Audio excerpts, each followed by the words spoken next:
ورنہ اگر خدمت خلق کا دامن تھام کر عرب اٹھ جاتا 300 سال کی قیامت فلسطین نہ دیکھتا۔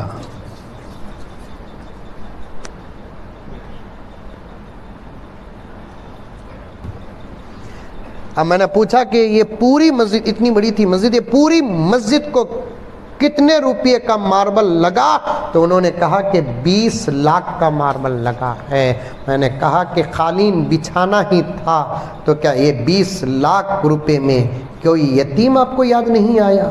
کوئی بیوہ آپ کو یاد نہیں آئی؟ کوئی مریض آپ کو یاد نہیں آیا؟ کوئی وہ بچہ جو اسکول کی فیس نہ بننے پر کلاس کے سبوں بچوں کے سامنے شرمندہ ہو کر آتا ہے، کیا وہ بچہ یاد نہیں آیا؟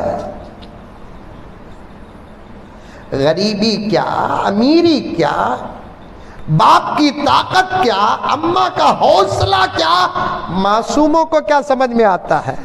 ان کو تو صرف ضد ہی ضد، لینا ہی لینا آتا ہے۔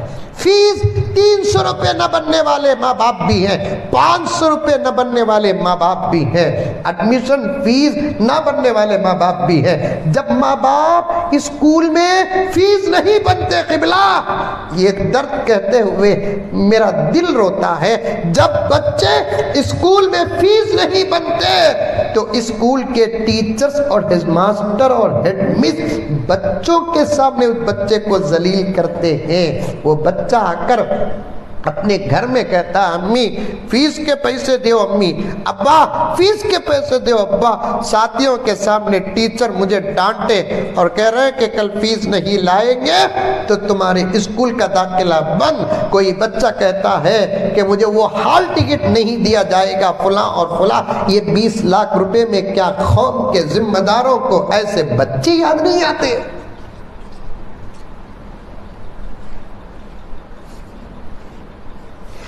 تقریر کا مائک چھوڑ کر مجھ سے کبھی پرسنل ملاقات کرو، پورے ثبوتوں کے ساتھ پیش کر دوں، لیکن اشارتاً ایک بات کہ آپ سنسر کر دو، ڈاکٹر دوائیاں جو لکھتے ہیں نا وہ سووں کے نہیں ہزاروں کی دوائیاں ہو رہی ہیں۔ جب شوہر بیماری کے گھاٹ اتر جاتا ہے، بیوی اپنے سہاگ کی حفاظت کے لیے در در پھرتی ہے، آؤ میرے پاس آؤ، ان علماء کے پاس آؤ۔ کہاں سوتے پڑے ہو؟ موبائل سے باہر نکلنے کا وقت نہیں ہے تم کو۔ موبائل سے باہر نکل کر تم کو تمہارا گھر نظر نہیں آتا تو دنیا کیا نظر آئے گی؟ موبائل سے باہر نکل کر تم کو تمہارا گھر نظر نہیں آتا۔ میرے نوجوانوں، میں تمہارے گریبان کی پٹیاں پکڑ کر ایک رشتہ تمہارے میرے درمیان ہے، حق جتاتے ہوئے کہہ رہا ہوں، موبائل سے باہر نکل کر تم کو تمہاری ماں نظر نہیں آتی، موبائل سے باہر نکل کر تم کو تمہارا باپ نظر نہیں آتا، بیوی بچے نظر نہیں آتے تو قوم کیا نظر آئے گی؟ جن کی نگاہیں قوم پر ہے ان کے پاس آؤ، بتائیں گے جب دوائیوں کی قیمت طاقت سے باہر ہوتی ہے تو ہماری قوم کی وہ بہنیں بھی کچھ ملیں گی جو اپنی عزتوں کا سودا کر کے دواؤں کا انتظام کرتی ہیں۔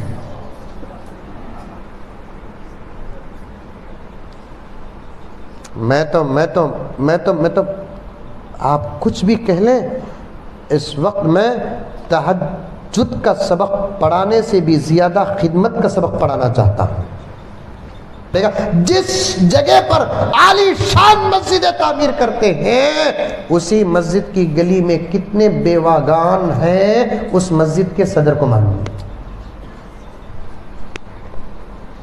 اس مسجد کے سیکرٹری کو نہیں معلوم،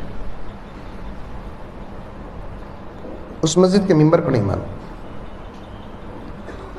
ایک تقریر میں نے کہا تھا میرے اساتذہ مجھے بہت دعا دی ہے، کسی کا انتقال ہو جاتا، ہوتا نہیں ہوتا، بیجاپور میں مرتے لوگ نہیں مرتے، نہیں مرتے گا تو بولو آ جاؤ تو یہاں،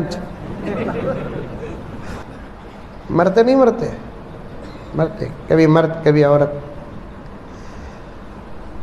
کسی مرد کا انتقال ہو گیا، عام ذہن کے مطابق جوانی میں تو اس کی بیوی بیوہ ہو جاتی ہے، اس کے بچے یتیم ہو جاتے ہیں، جنازے کے وقت دیکھنے کے لیے سب جاتے ہیں، جاتے نہیں جاتے ہیں؟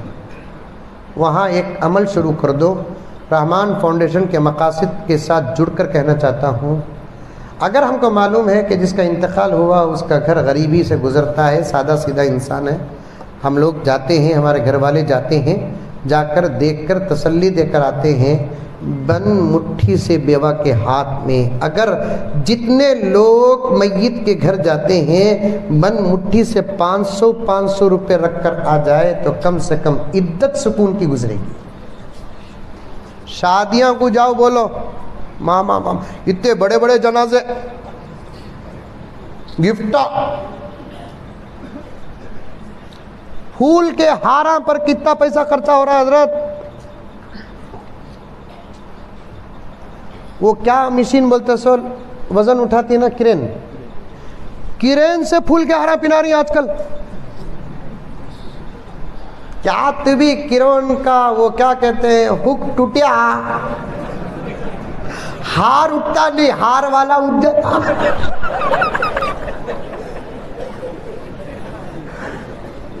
آج کل چل رہا نا صاحب، دوسرے کرے تو کرے، ہم نہ نکو، بات میری بات تمہاری، انما المؤمنون اخوہ۔ کرین سے پھول کا مالا ڈالنے کی ضرورت کیا؟ وہ ایک جگہ میں دیکھا منظر، گزرتے گزرتے پوچھا یہ ہار کی کیا قیمت ہو سکتی ہے؟ تو کسی نے جواب دیا کہ 50,000 روپے۔ وہ بھی ڈالتے بھی نہیں، وہ پھول کا ہار کرین پکڑ لو کو کھڑی تو سامنے آ کو کھڑ جا کو چل جانا، پھر وہ پھول کا ہار دوسری مرتبہ، تیسری چوتھی تو دور کی بات، دوسری مرتبہ بھی کام نہیں آتا۔ ایس مستورات میں